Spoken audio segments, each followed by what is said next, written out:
I hesitated to release this video until I had verified the facts in this case by researching published news articles from the events mentioned in this video. I can assure you these events occurred, and that the account given by our narrator appears to be accurate. Here's the follow-up to our first video, Being a Police Volunteer Ruined My Life. The further crimes of the children of God and my time with them as a police informant. I've already told you about how volunteering to help law enforcement ruined my life for years. Still, some folks have asked why the response was so harsh when the truth began coming out. Well, here's the rest of the story about the Children of God group I met and befriended, and what they did prior to the group's breaking up.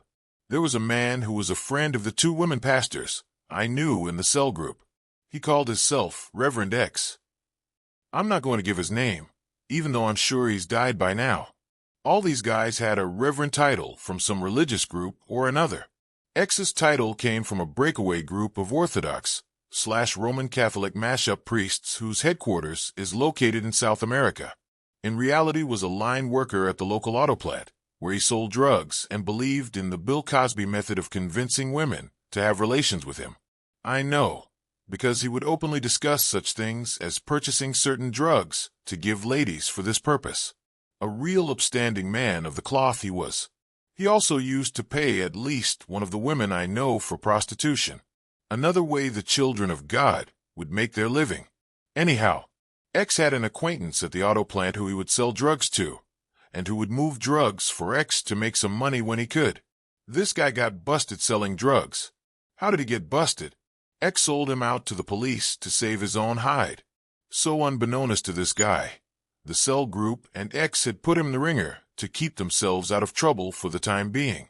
As this man's case progressed in the local court, he became more and more outraged that he'd obviously been given up, but he didn't know it was his own friend that had done it. Reverend X then helped the guy build a set of 4 pipe bombs and a detonator and fitted it into a briefcase with a switch on the outside by the handle.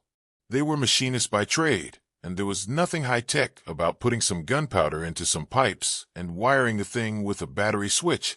The guy then appeared at his next court date, carrying his briefcase into the courthouse, and the local sheriff instantly noticed that for the first time, this guy had a briefcase with him. In the end, the sheriff isolated the guy in a side room by the courtroom, and when they approached him, he detonated the bomb, killing the sheriff and injuring several others.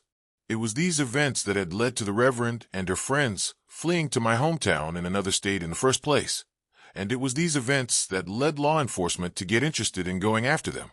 And so now you know. Peace.